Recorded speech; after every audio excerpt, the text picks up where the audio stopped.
अब मैं कह रही हूँ विक्रम जी, ध्यान से सुनिए। अनु ने विक्रम का हाथ पकड़कर अपने पेट पर रखा और कहा, मेरे पेट में आपका बच्चा पल रहा है। विक्रम जी, मैं यह बात आपको कब से बताना चाह रही थी, पर सही समय का इंतजार कर रही थी।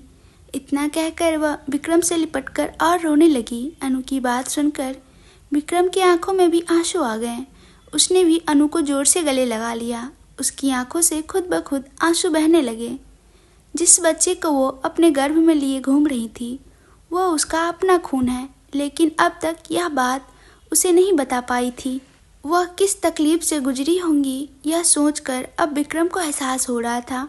लेकिन उसे यह भी समझ आ गया कि अनु को सबसे ज़्यादा तकलीफ देने वाला वही था। यह सब याद आते ही उसने अनु को और भी कसकर गले लगा लिया। जब उनके शरीर करीब आए तो अनु का पेट विक्रम के शरीर को छू गया और तभी उसने अपने बच्चे की हलचल महसूस की। अचानक वह थोड़ा पीछे हटा, अनु के पेट पर हाथ रखा और खुशी से बोला, बच्चा हिल रहा है। हाँ विक्रम जी, आपकी स्पर्श का एहसास होते ही बेबी बहुत तेजी से मूव करने लगता है, पता है। उसका पहला मूवमेंट भी उसी दिन हुआ था जब आपने मुझे गले लगाया था। अनु ने भावुक होकर कहा। हाँ सच में? हाँ, अनु ने जवाब दिया।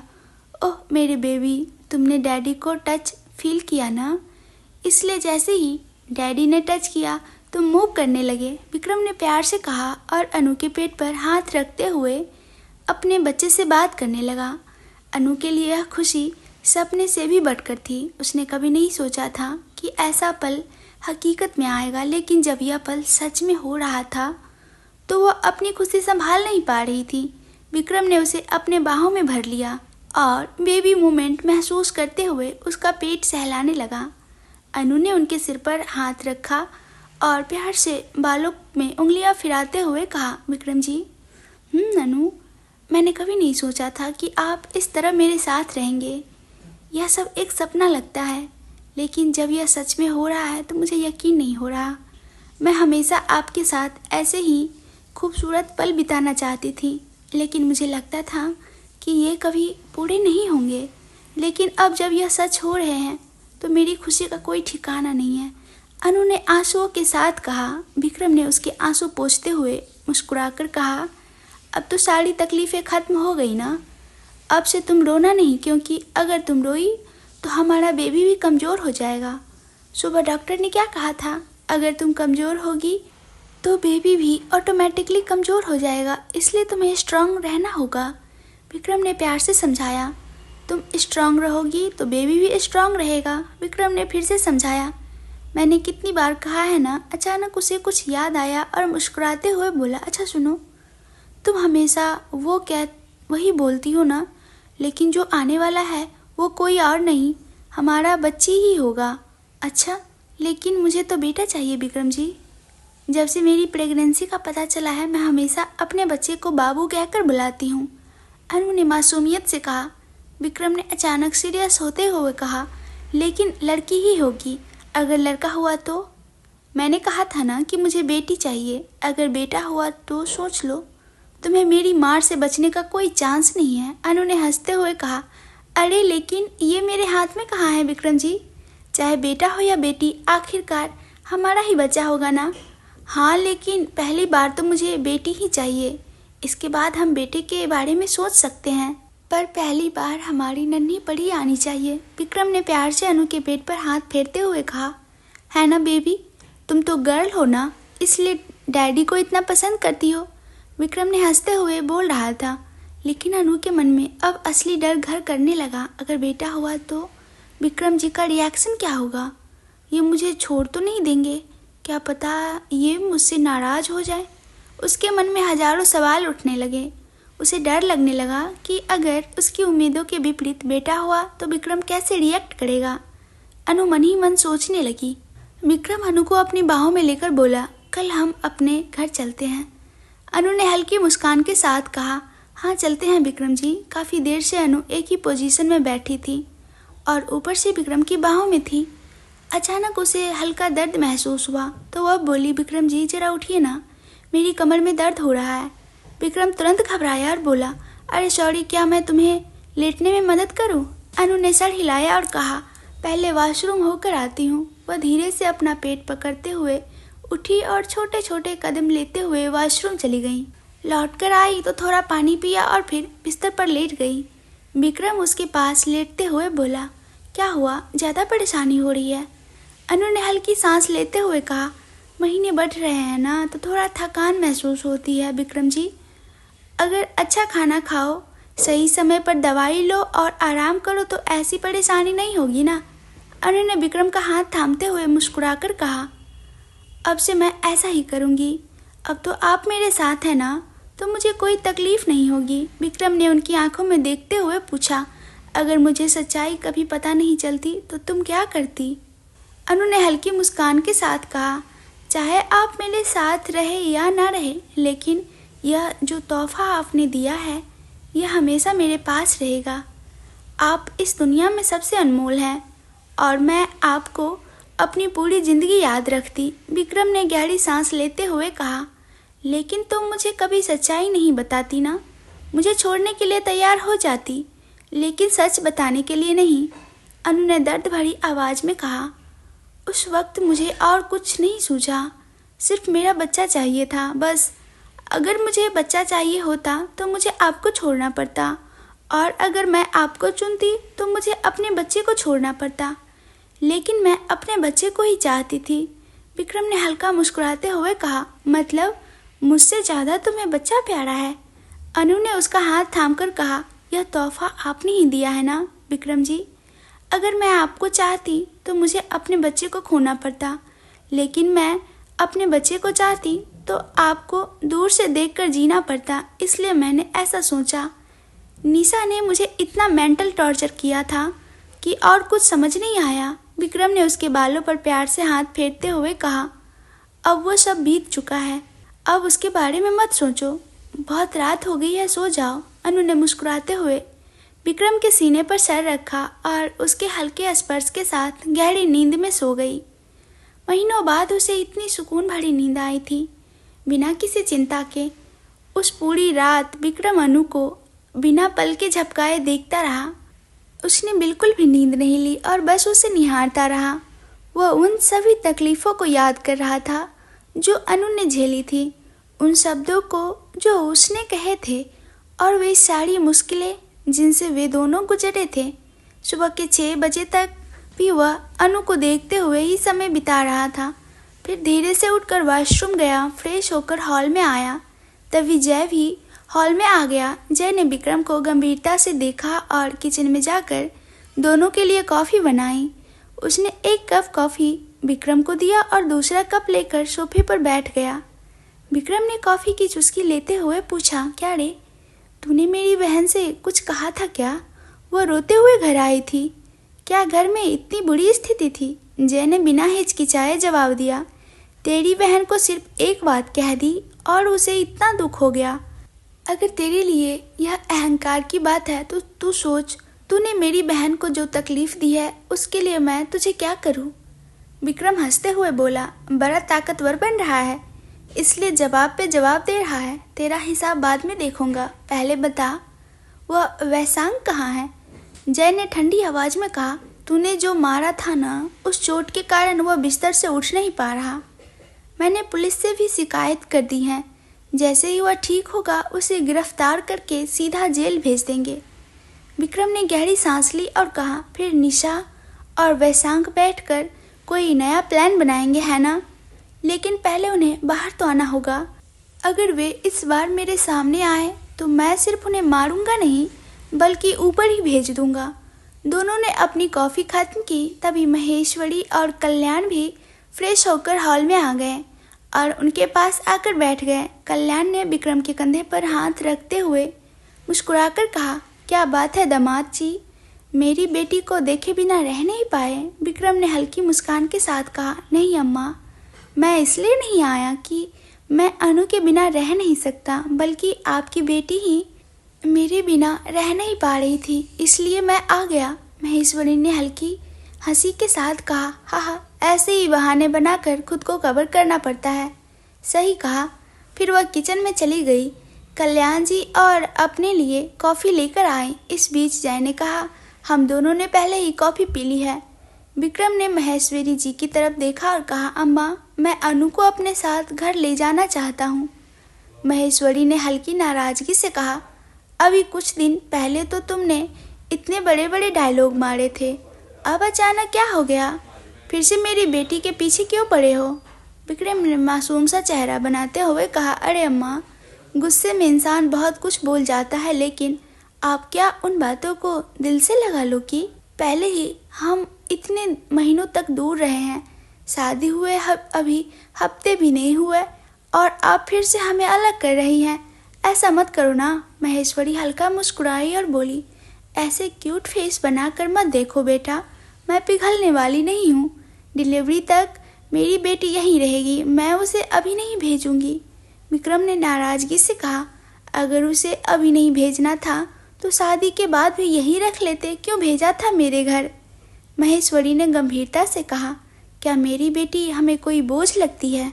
जब चाहे तब उसे अपने साथ ले जाओगे। अगर तुम्हें उसे देखने का मन करे तो खुद आकर देख सकते हो, लेकिन मैं उसे अभी भेजूंगी नहीं। विक्रम ने हल्की मुस्कान के साथ जवाब दिया, ठीक है अम्मा, पहले अपनी बेटी से पूछ लीजिए कि वह क्या चाहती है। इतने में अनु वहाँ आ गई। महेश्वरी उसे देखकर तुरंत किचन में गई और उसके लिए दूध लेकर आई। उन्होंने अनु के पास बैठते हुए दूध का ग्लास उनके हाथ में दिया। अनु को दूध पीने का मन नहीं था, लेकिन वह जबरदस्ती एक एक घूंट लेकर पी रही थी। महेश्वरी ने अनु से पूछा, बेटा, क्या तुम अपने ससुराल जाना चाहती हो? यह सुनते ही अनु ने विक्रम की तरफ देखा। महेश्वरी ने फिर कहा, अपने पति को क्यों देख रही हो, सीधे जवाब दो। अनु ने हल्की मुस्कान के साथ कहा, हाँ बड़ी अम्मा, मैं जाऊंगी। महेश्वरी ने विक्रम को चेतावनी दी, अगर दोबारा मेरी बेटी को किसी भी तरह की तकलीफ हुई तो मैं तेरी दोनों टांगें तोड़कर उसे अपने घर ले आऊंगी। अगर उस पर एक भी हाथ उठाया तो समझ ले मैं तुझे छोड़ूंगी नहीं। विक्रम ने सहज भाव से जवाब दिया, अम्मा, अगर सब कुछ सही चलता रहा तो ऐसा कुछ होने की नौबत क्यों आएगी? मेरा व्यवहार पूरी तरह से आपकी बेटी के व्यवहार पर निर्भर करता है। जो भी होगा उसी वजह से होगा, मेरा इससे कोई लेना देना नहीं होगा। महेश्वरी ने गुस्से से कहा, अगर उसे गुस्सा आए तो तुझे उसे मनाना चाहिए, अगर वो नाराज़ हो तो उसका मूड ठीक करना चाहिए, अगर वो खुश हो तो उसकी खुशी में शामिल होना चाहिए। लेकिन तुम ये कह रहे हो कि उसका व्यवहार ही तुम्हारे बर्ताव को तय करेगा। इसका क्या जवाब है? अगर वो दिन में 10 बार गुस्से में कहे कि वह तुम्हें छोड़ देगी, तो क्या तुम हर बार उसे छोड़ दोगे?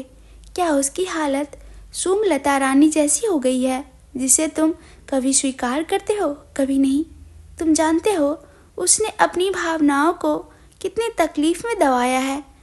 उसने सोचा कि वह अगर तुझसे प्यार दिखाएगी तो भी कोई फ़ायदा नहीं, क्योंकि तुम उसे अपनाने को तैयार नहीं थे। फिर भी उसके जीवन में जो कुछ हुआ उसकी वजह से वह तुम्हारे बच्चे को अपनी कोख में लिए रही हैं और सबकी बातें सुनती रही। उसे ताने मिले, अपमान मिला, मार भी पड़ी। तुम्हें क्या लगता है एक औरत के लिए यह सब सहना आसान होता है? उसकी 22 साल की ज़िंदगी में शायद ही कोई दिन रहा होगा जब उसने सुकून से सांस ली हो, लेकिन अब से उनकी ज़िंदगी में कोई दर्द, कोई तकलीफ़ ना आए, यह सुनिश्चित करने की जिम्मेदारी तुम्हारी है विक्रम। मैंने कागज़ पर लिखकर तुम्हें भेजा था कि मेरी बेटी का ख्याल रखना, उसे खुश रखना। अगर मेरी बेटी तुम्हारे साथ खुश नहीं रही तो उसे अपने घर वापस लाने में एक पल भी नहीं सोचूंगी।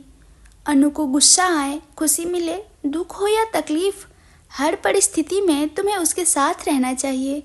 उसे यह एहसास दिलाना चाहिए कि तुम हमेशा उसके साथ हो। उसे हिम्मत देनी चाहिए। यह सब तुम्हारी जिम्मेदारी है विक्रम। कम से कम अब तो मेरी बेटी को खुश रखना। अगर वह फिर से किसी तरह तकलीफ से गुजरी तो मैं सहन नहीं कर पाऊंगी। कहते हुए महेश्वरी की आंखों में आंसू आ गए। कल्याण ने उसके कंधे पर हाथ रखा और बोले, मही चुप हो जाओ, वह ठीक रहेगी। आखिर उसने उसी लड़के से शादी की है जिसे वो प्यार करती थी। विक्रम उसे खुश नहीं रखेगा क्या? इन दोनों के बीच बहुत सी गलतफहमियां आई, लेकिन अगर वे नहीं आती तो ये दोनों बहुत खुश रहते हैं। ये तुम भी जानती हो। अब शांत हो जाओ मही। विक्रम भी महेश्वरी के पास गया और उसके सामने घुटनों के बल बैठकर उनके हाथ पकड़ लिए और बोला, अम्मा, मैंने कहा था कि मैं अनु का ख्याल रखूँगा और मैं रखूँगा भी। आप मुझ पर भरोसा रखिए, वो मेरे लिए जान से भी बढ़कर है। जिस दिन से मैंने उसे देखा था उसी दिन तय कर लिया था कि यही मेरी पत्नी बनेगी। ऐसे में मैं उसे तकलीफ़ क्यों दूंगा? अगर उसने मुझे सच पहले ही बता दिया होता तो हमारे बीच इतनी दूरियां नहीं आती। हमने कई दिनों तक बेवजह दर्द सहा, लेकिन अब मैं ऐसा कुछ नहीं होगा। आप निश्चिंत रहिए अम्मा, आपकी बेटी अब हमेशा खुश रहेगी, यह मेरा वादा है। महेश्वरी की आंखों में हल्की मुस्कान आ गई। विक्रम ने तुरंत कहा, तो अब जब आपने मुझे इतनी सारी जिम्मेदारियां सौंप दी हैं तो क्या मैं आपकी बेटी को अपने साथ ले जा सकता हूँ? महेश्वरी तुरंत बोली, नहीं। महेश्वरी ने साफ इनकार कर दिया। विक्रम ने आश्चर्य से पूछा, अब क्या हुआ अम्मा? महेश्वरी बोली, मैं अपनी बेटी के लिए कुछ भी नहीं कर पाई विक्रम। मैं चाहती हूँ कि उसकी गोद भराई रस्म हमारे घर पर हमारे रीति रिवाजों के अनुसार हो। मुझे इच्छा है कि मैं अपनी बेटी की गोद भराई अपने हाथों से करवाऊँ, हमारे घर में यह खुशी मनाऊँ। मैंने पहले ही तुम्हारी माँ से इस बारे में बात कर ली है। गोद भराई के बाद ही अनु तुम्हारे घर जा सकती हैं। 1 हफ्ते बाद मुहूर्त है, तब तक तुम उसे यही रहने दो। उसके बाद तुम खुद उसे अपने साथ ले जा सकते हो, ठीक है? कहते हुए महेश्वरी ने विक्रम के कंधे पर हाथ रखा। विक्रम ने हल्की मुस्कान के साथ सर हिलाया और कहा, ठीक है अम्मा, जैसा आप चाहे। फिर उसने अचानक कहा, अब चलो जय, तुम्हारी भी बहुत छुट्टियां हो गई, अब ऑफिस चलो, मैं भी तैयार होकर आता हूँ। यह कहकर विक्रम अपने कमरे में चला गया और जय भी ऑफिस जाने के लिए अपने कमरे में तैयार होने चला गया। अब जीजा साले विक्रम और जय दोनों ऑफिस जाने के लिए तैयार हो रहे थे। इसी बीच अनु धीरे धीरे उठकर विक्रम के पास चली गई। जब वह पहुंची तो देखा विक्रम आईने के सामने खड़ा होकर अपने बाल ठीक कर रहा था। अनु धीरे धीरे कदम बढ़ाते हुए पीछे से जाकर उसे गले लगाने की कोशिश की, लेकिन उसके बढ़े हुए पेट की वजह से ठीक से गले नहीं लगा पाई। इस पर उसे अचानक रोना आ गया। विक्रम ने आईने में देखा और हल्की मुस्कान के साथ पीछे मुड़कर अनु की ओर देखा। अनु अभी वैसे ही खड़ी थी। उसे देखते हुए विक्रम ने उसे अपने पास खींच लिया और सामने से गले लगाते हुए आंखों से शरारत भरी हरकत की। अनु ने प्यार से कहा, रुक सकते हो ना घर पर, अभी ऑफिस जाने की क्या जरूरत है? विक्रम मुस्कुराते हुए बोला, अरे बाबा, मैंने तो कल ही ऑफिस जाना शुरू कर दिया है। अगर आज बिना बताए छुट्टी कर दूं तो ठीक नहीं लगेगा ना, और ऊपर से ऑफिस भी हमारा ही है। अगर बॉस ही ऐसे गैर जिम्मेदार बन जाए तो क्या होगा? अनु ने हल्का सा मुंह फुलाते हुए कहा, मुझे आपके साथ थोड़ा वक्त बिताना है विक्रम जी, मैं जल्दी घर आने की कोशिश करूँगा, ठीक है? अनु ने थोड़ा उदास होकर कहा, बस इतना ही? विक्रम हंसते हुए बोला, अरे तुम ऐसे उदास मत रहो। क्या तुम्हें लगता है कि मैं तुम्हें छोड़कर जाना चाहता हूँ? बस दिखाने के लिए ऑफिस जा रहा हूँ, लेकिन सच कहूँ तो मेरा मन तुम्हें छोड़कर जाने का नहीं कर रहा। जैसे ही ऑफिस का काम जल्दी खत्म होगा मैं सीधा तुम्हारे पास आऊँगा, ओके? अनु ने मुस्कुराकर कहा, ओके, मैं आपका इंतज़ार करूँगी विक्रम जी, जल्दी आइए। और फिर उसने प्यार से विक्रम को गले लगा लिया। हाँ, मुझे ऐसे मत बहकाओ, वैसे भी तुम्हारी हालत अभी ऐसी नहीं है कि मैं कुछ भी नहीं कर सकता। उस दिन नशे में सब हो गया, लेकिन अब तुम्हें कुछ चाहिए भी तो मैं कुछ नहीं कर सकता। तुम्हारी डिलीवरी के बाद ही सब कुछ होगा, तब तक अपनी मासूमियत से मुझे मत सताओ, विक्रम हंसते हुए कहा। अनु की नाक पकड़कर अनु ने शरारत से पूछा, तो क्या आप रात में यहीं आएंगे? हाँ आऊँगा, लेकिन तुम ऐसे उदास मत बनो। चलो पहले नाश्ता कर लो, मुझे कुछ खाने का मन नहीं कर रहा विक्रम जी। अच्छा, तो फिर क्या खाओगी? अनु प्यार से विक्रम के सीने पर सर रखकर, पता नहीं हमारी बेटी को कुछ खाने का मन नहीं कर रहा। विक्रम हंसते हुए बोला, तुम्हें भूख नहीं लग रही तो इसका मतलब हमारी बेटी को भी भूख नहीं लगी। चलो जो भी हो, मैं शाम को तुम्हारे लिए कुछ अच्छा लेकर आऊँगा, लेकिन अभी तुम्हें नाश्ता करके दवाई लेनी होगी, समझी? इसके बाद विक्रम अनु को डाइनिंग टेबल पर ले गया। अनु ने धीरे धीरे नाश्ता किया और दवाई ली। फिर विक्रम ने उसे टाटा कहकर ऑफिस के लिए निकल गया। अनु ने कुछ देर आराम किया, लेकिन दोपहर 12 बजे उसे हल्की सी भूख लगी। वह उठकर किचन में गई, फ्रिज खोला, लेकिन उसे कुछ भी खाने का मन नहीं हुआ। फ्रिज का दरवाज़ा बंद करके वह बाहर आई, तभी उसकी नज़र एक बॉक्स पर पड़ी। उसने बॉक्स खोला तो देखा उसमें इमली के टुकड़े थे। इन्हें देखकर अनु मुस्कुरा उठी। उसने बॉक्स से इमली निकाली, फिर हॉल में जाकर टीवी ऑन किया और इमली खाते हुए आराम से बैठ गई। महेश्वरी जी पहले ही डाइनिंग टेबल पर सब कुछ अच्छे से सजा चुकी थी। जब उनकी बेटी, दामाद और बेटा आए तो उन्होंने सबको नाश्ता परोसा, लेकिन अपनी बेटी को खुद अपने हाथों से खिलाने लगी। अम्मा आप भी खाइए, अनु खुद खा लेगी ना। अरे नहीं बेटा, अगर वह छोटी बच्ची होती तो कोई बात नहीं, लेकिन मेरी बेटी 2 इडली खाने में 2 घंटे लगा देती है।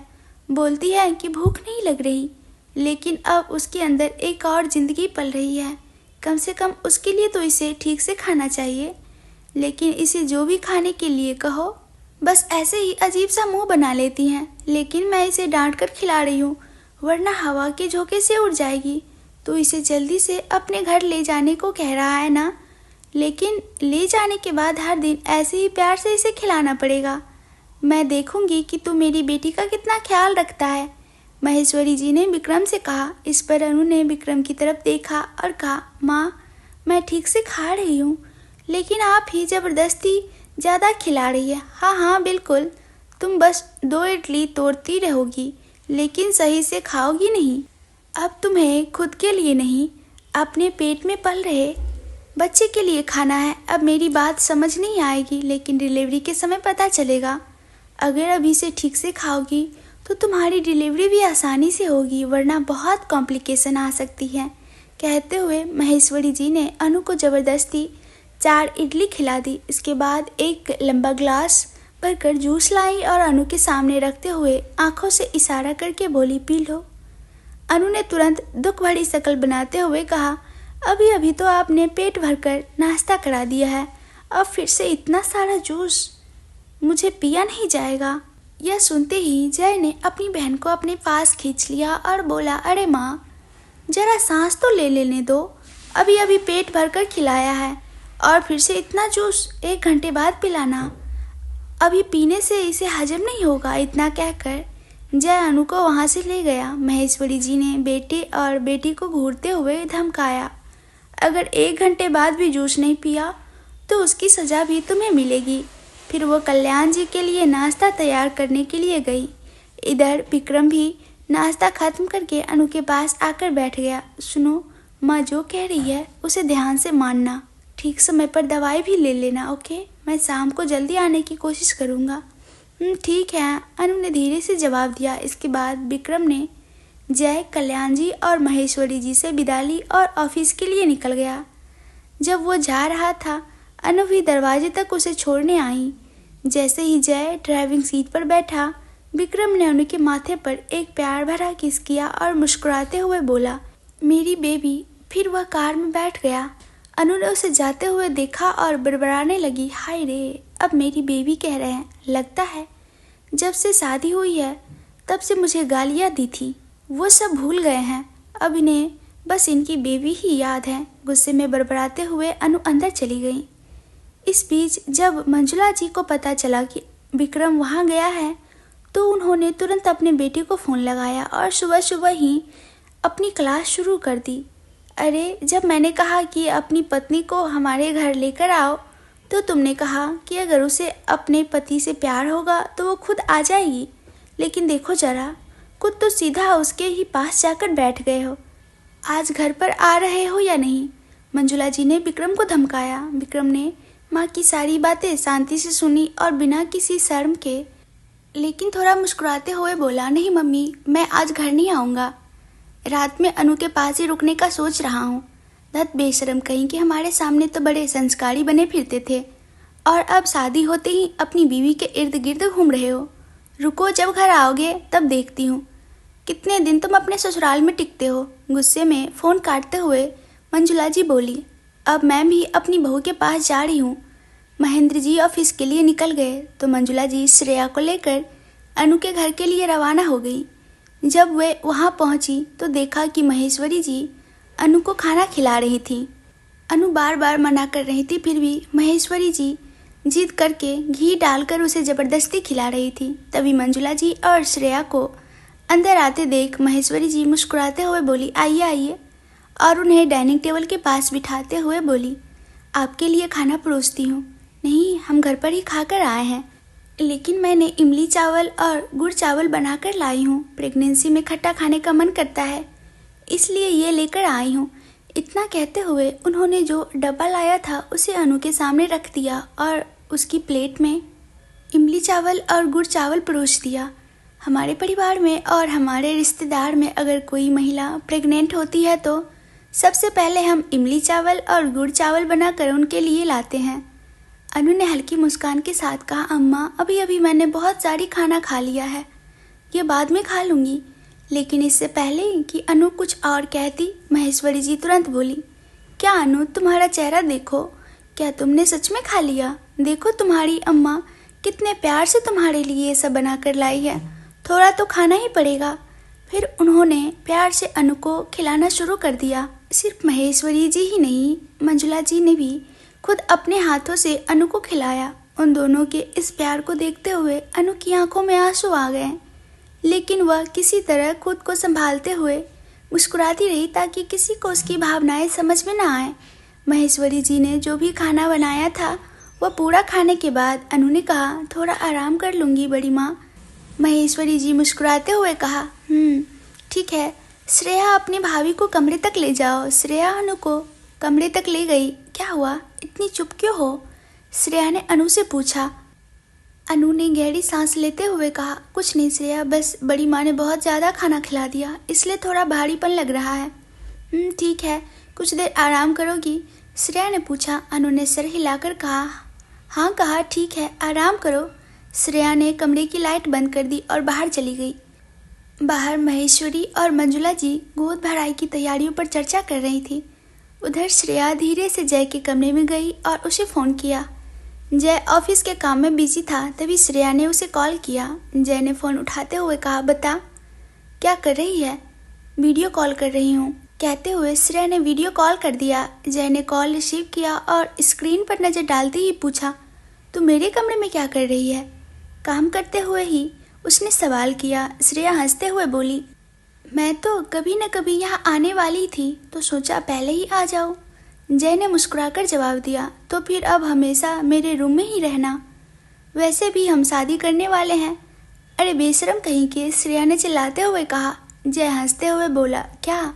श्रेया गुस्से से बोली, अभी कुछ दिन पहले तो बड़े बड़े डायलॉग मार रहे थे कि मुझे तुम्हारे घर से चले जाना चाहिए, और अब बेशर्मी कर रहे हो कि मेरे रूम में ही रहो। जय ने मजाक में कहा, मैंने बेशर्मी से कहा कि चली जाओ, तो तुम भी बिना किसी शर्म के वापस आ गई और सीधा मेरे रूम में घुस गई। श्रेया ने मुंह बनाते हुए कहा, मैं तेरे लिए नहीं आई हूँ, मैं तो अपनी भाभी से मिलने आई हूँ। जय ने पूछा, अच्छा क्या कर रही है अनु, उसने खाना खा लिया? श्रेया बोली, हाँ, अभी अभी खाकर सो गई हैं। जय ने कहा, ओह अच्छा, और तुमने खाना खाया? हाँ, घर से ही खाकर आई हूँ, क्या तुमने खाया? श्रेया ने पूछा, मेरे पास इतना समय नहीं है, तेरे भाई मुझे लंच टाइम में भी काम करवा रहा है राक्षस। जय ने कहा, तो अगर तुम काम नहीं करोगे और ऑफिस नहीं जाओगे तो ऐसा ही होगा। श्रेया ने अपने भाई का समर्थन करते हुए कहा, हाँ, तुम्हें और तुम्हारे भाई को बहुत चर्बी चढ़ गई है, इसलिए तुम ऐसे उड़ रहे हो। श्रेया को डांटते हुए जय ने फ़ोन काट दिया और अपना काम करने लगा। तभी विक्रम की आवाज़ सुनाई दी, रे तुम कब आए? जय ने दरवाजे की ओर देखते हुए विक्रम से पूछा, तुम जो मेरी बहन से कह रहे थे कि मुझे बहुत चर्बी चढ़ी है, तभी आया था, चलो लंच करते हैं, विक्रम ने कहा और जय को अपने केबिन में ले गया। मैंने जो कहा वो सच है, जय ने हंसते हुए कहा। इस पर विक्रम ने जय का हाथ पीछे मोड़ दिया और उसके कंधे पर एक थप्पड़ मारा। फिर दोनों हाथ धोने गए और लंच करने लगे। लंच के बाद विक्रम ने उस दिन अपना काम जल्दी खत्म किया और महेंद्र और जय को बताकर उन दोनों से पहले अनु के पास जाने के लिए निकल गया। जब विक्रम वहां पहुंचा तो महेश्वरी और मंजुला श्रेया के लिए कुछ बनाने में व्यस्त थी, जबकि विक्रम कमरे में गया। उसने अनु को अभी भी सोते हुए देखा तो उसने कमरे की बत्ती जला दी और उसके बगल में बैठ गया। विक्रम ने धीरे से अनु को जगाया। अनु ने आलस से आंखें खोली और उठकर बैठ गई। विक्रम परेशानी से अनु को अपने पास बिठाते हुए कहा, इस वक्त सो रही थी। अनु ने झुंझलाते हुए कहा, तो और क्या करूं विक्रम जी, यहाँ सब ने जैसे मेरे खिलाफ साजिश कर ली है। पहले मेरी बड़ी अम्मा ने जबरदस्ती पेट भरकर खाना खिला दिया और जब वह कम था तो आज सासू माँ भी खाना ले आई। विक्रम हंसते हुए, अरे इतने दिनों तक तुम उनके पास नहीं थी ना, अब जितना प्यार बचा था वह सब एक साथ दिखा रहे हैं, लेकिन कोई मेरी बात सुन नहीं रहा है। इतना सारा खाना खिला दिया कि मना करने का भी मौका नहीं मिला। अब इतना खाऊंगी तो नींद आएगी ही ना। वह विक्रम के कंधे पर सर टिका देती है। विक्रम मुस्कुराने ही वाला था कि अचानक अनु को अजीब सा महसूस हुआ। वह जल्दी से विक्रम का हाथ पकड़कर वॉशरूम की तरफ भागी और वहां जाकर वह सब कुछ उल्टी कर दिया। थोड़ी देर बाद वह बेहद कमज़ोर महसूस करने लगी और विक्रम को पकड़ लिया। अनु थकी हुई सी आवाज़ में, विक्रम जी मुझे कुछ अजीब सा लग रहा है। विक्रम, अगर तुम्हें अच्छा नहीं लग रहा तो मना कर सकती थी ना, इतनी तकलीफ क्यों सह रही हो। अनु का चेहरा साफ करते हुए उसने धीरे से कमरे में ले जाकर बेड पर बैठा दिया। फिर वह जल्दी से बाहर गया और महेश्वरी वह मंजुला जी के पास पहुंचा। माँ, अनु को उल्टियाँ हो रही है, उसके लिए थोड़ा मट्ठा बना दीजिए, मैं उनके पास जा रहा हूँ। महेश्वरी जी और मंजुला जी चिंतित हो गई। इधर विक्रम वापस अनु के पास गया और उसे पहले पानी पिलाया। विक्रम परेशानी से बोला, इतनी तकलीफ उठाने की क्या जरूरत थी, अगर मना कर देती तो सब ठीक रहता। उसका चेहरा तौलिए से पोंछते हुए अनु थोड़ा थकी सी आवाज़ में बोली, कैसे मना करती विक्रम जी, ये लोग मुझे इतना प्यार दे रहे हैं जो मुझे बचपन से कभी नहीं मिला। अब जब सब मुझे इतनी मोहब्बत से अपना रहे हैं तो मैं उन्हें कैसे ना कह दूँ। लेकिन जब तुम्हें परेशानी हो रही थी तब तो कहना चाहिए था। तभी वहाँ महेश्वरी जी और मंजुला जी और श्रेया आ गई। महेश्वरी स्नेह से, बेटा हम तुझसे इतना प्यार कर रहे थे कि तुम्हें तकलीफ हो रही है ये समझ नहीं पाए, लेकिन बेटा जब भी कुछ अच्छा ना लगे या परेशानी हो हमें बताना चाहिए ना। मंजुला जी, अब तो तू माँ बनने वाली है, जरा भी असहज महसूस हो तुरंत बताना, खुद से तकलीफ सहने लगेगी तो हम कैसे समझेंगे। महेश्वरी जी अनु को मट्ठा पिला दिया और सब उसके पास बैठकर उनका ख्याल रखने लगे। थोड़ी देर बाद जब सब अनु के पास थे, विक्रम फ्रेश होकर वापस आया। तभी कल्याण जी, महेंद्र जी और जय भी ऑफिस से घर लौटे। जब उन्होंने देखा कि सब लोग अनु के कमरे में हैं तो वो लोग भी चले गए। कल्याण जी और महेंद्र जी ने अनु का हालचाल पूछा, फिर सब लोग गार्डन की ओर चले गए। अनु धीरे से, मैं फ्रेश होकर आती हूँ, बिस्तर से उठकर तौलिया और अपने कपड़े लेने लगी। विक्रम बेड पर बैठा बस अनु को निहार रहा था। अनु पहले से ही दुबली थी, लेकिन प्रेगनेंसी की वजह से उसके चेहरे पर एक अलग ही निखार था। वह विक्रम की नज़रों में और भी खूबसूरत लग रही थी। विक्रम खुद को रोक नहीं पाया। वह धीरे से उठा, पीछे से अनु को गले लगा लिया और उसकी गर्दन पर हल्की सी किस करते हुए सॉरी कहा। अनु को तुरंत समझ आ गया कि वह क्यों माफ़ी मांग रहा था। अनु शर्माते हुए, विक्रम जी मैं फ्रेश होकर आती हूँ। विक्रम मुस्कुराते हुए, मैं भी आऊँ। अनु आंखें बड़ी करते हुए, आप क्यों।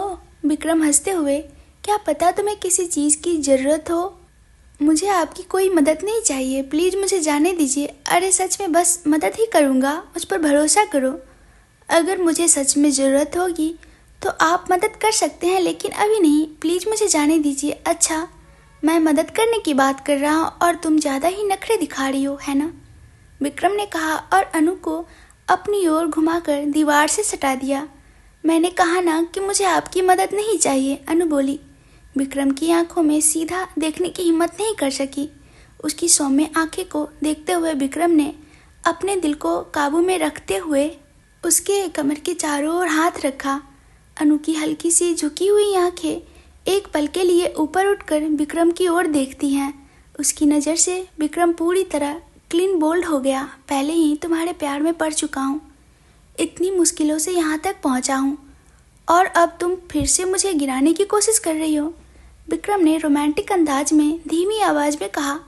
उसकी सांसें अनु के बहुत करीब थी, जिससे अनु के अंदर एक अजीब सा नशा छा रहा था। उसे निहारते हुए अनु हल्के से बोली, मैंने आपको गिराया नहीं, विक्रम हल्की मुस्कान के साथ बोला। तुमने भले ही ना गिराया हो, लेकिन तुम्हारी एक नज़र ही काफ़ी है मुझे पूरी ज़िंदगी तुम्हारे पैरों में गिरकर रहने के लिए। तुम्हारी आंखों ने मुझे तुम्हारा गुलाम बना दिया है।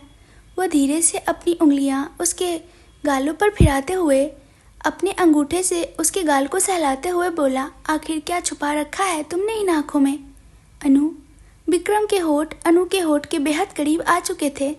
पहले ही उसकी छुअन से अनु के होठ कांपने लगे। कुछ बोलो, विक्रम ने फुसफुसाया, पर वो आखिर कुछ बोले भी तो कैसे? जब वो इतना करीब था तो उसके होठ खुल भी नहीं पा रहे थे। दोनों के बीच उसका उभरा हुआ पेट विक्रम से हल्का टकरा रहा था। यह महसूस होते ही विक्रम हल्का सा मुस्कुराया और अनु के पेट पर हाथ रखते हुए बोला, मेरा बेबी। विक्रम की आंखों में खुशी की चमक देखकर अनु ने प्यार से उसका चेहरा अपने हाथों में ले लिया और उसकी आंखों में देखने लगी। क्या? विक्रम ने आंखें झपकाते हुए पूछा। अनु ने प्यार से विक्रम के माथे को चूमा और फिर कांपते होठ से उसके होठों पर एक नर्म सी किस किया। अनु की इस हिम्मत को देखकर विक्रम एक पल के लिए हैरान रह गया, लेकिन जब उसे एहसास हुआ कि यह पहली बार है जब अनु ने खुद से उसे प्यार जताया है, तो उसने खुशी से उस किस को स्वीकार कर लिया। जैसे ही अनु पीछे हटने लगी, इस बार विक्रम ने शुरुआत की और उसे फिर से किस करने लगा। विक्रम की इस गहरी छुअन से अनु ने दोनों हाथ उसके बालों में डाल दिए और उन्हें मजबूती से पकड़ लिए। धीरे धीरे यह नर्म किस एक गहरी और पैशनेट किस में बदल गई। लेकिन जब वह विक्रम को महसूस हुआ कि अनु को सांस लेने में तकलीफ हो रही है, तो उसने अपनी सांसें उसे देते हुए फिर से किस को सॉफ्ट बना दिया। काफ़ी देर तक चल रहे इस मोहक एहसास में दोनों खोए हुए थे, लेकिन लंबे समय तक खड़े रहने की वजह से अनु की कमर में हल्का दर्द होने लगा। उसने विक्रम के कंधों को मजबूती से पकड़ लिया। अनु की तकलीफ को समझते हुए विक्रम धीरे से उसके होठ से हटकर उसके चेहरे के करीब आकर बोला, क्या हुआ? कमर में हल्का दर्द हो रहा है, अनु ने धीरे से कहा। विक्रम मुस्कुराया और बोला, अरे तुम बहुत देर से खड़ी हो ना, इसलिए दर्द हो रहा है। चाहो तो थोड़ा आराम कर लो। उसके इस अंदाज से अनु और भी शर्मा गई और अपने होठों को हल्का से दबाते हुए बोली, नहीं विक्रम जी, पहले मैं फ्रेश होकर आती हूँ। ठीक है चलो, विक्रम ने कहा और फिर धीरे से उसका हाथ पकड़ते हुए उसकी कमर को सहारा देते हुए उसे वॉशरूम तक ले गया। उसे वहाँ रखे स्टूल पर बैठाकर विक्रम ने गीजर ऑन कर दिया। अब आप जा सकते हैं, अनु ने कहा। विक्रम मुस्कुराते हुए बोला, अरे मैं मदद करने की कोशिश कर रहा हूँ और तुम मना कर रही हो। नहीं, मुझे कोई मदद नहीं चाहिए, मैं खुद नहा लूँगी, अनु बोली। अरे पहले ही सब कुछ देख चुका हूँ, फिर भी तुम अब शर्मा रही हो, विक्रम ने उसे छेड़ते हुए कहा। विक्रम की इस बात पर अनु के गाल लाल हो गए। ठीक है, मैं जा रहा हूँ, जल्दी फ्रेश होकर आओ, कहकर विक्रम बाहर चला गया। अनु को अभी तक उनके बीच हुई बातें याद आ रही थी और यह सोचकर वह खुद ही मुस्कुरा उठी। थोड़ी देर बाद नहाकर बाहर आई, लेकिन ज़्यादा देर तक खड़ी और बैठी रहने की वजह से थकान महसूस हुई, इसलिए सीधा जाकर बिस्तर पर लेट गई। इतने में विक्रम जूस लेकर आया और अनु को देखकर बोला, अरे अभी तुमने हेड बाथ क्यों लिया और बाल भी खुले रख दिए, ठंड लग जाएगी। फिर वो तौलिया लेकर आया और बोला, उठो चलो बाल सुखा देते हैं। उफ, बिल्कुल भी ताकत नहीं है विक्रम जी, अनु ने धीरे से कहा। अगर ऐसे ही रहोगी तो ठंड लग जाएगी ना। विक्रम ने प्यार से अनु को बिठाया और उसके हाथ में जूस का गिलास दिया और ड्रायर से उसके बाल सुखाने लगे। फिर मुस्कुराते हुए बोला, अब ठीक है। लेकिन अनु ने अभी तक जूस आधा ही खत्म किया था। ये क्या, ऐसे धीरे धीरे क्यों पी रही हो, कहकर विक्रम ने खुद उसे पूरा जूस पिला दिया और फिर बोला, अब आराम से सो जाओ। अगर कहानी यहाँ तक पसंद आई है तो लाइक एंड कमेंट्स ज़रूर दीजिए। अगर आप नेक्स्ट पार्ट मिस नहीं करना चाहते हैं तो तुरंत सुनने के लिए सब्सक्राइब करें और नोटिफिकेशन ऑन कीजिए।